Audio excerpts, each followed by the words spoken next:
You are looking at Julian's pronunciation guide, where we look at how to pronounce better some of the most mispronounced words in the world, like this other curious word. But how do you say what you're looking for today?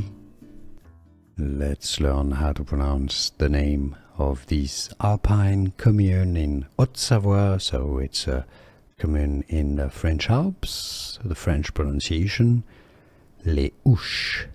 Les Houches. The H is silent. CH is pronounced more like CH in French, and the S is silent at the end. So yeah, I know it's French. Les Houches.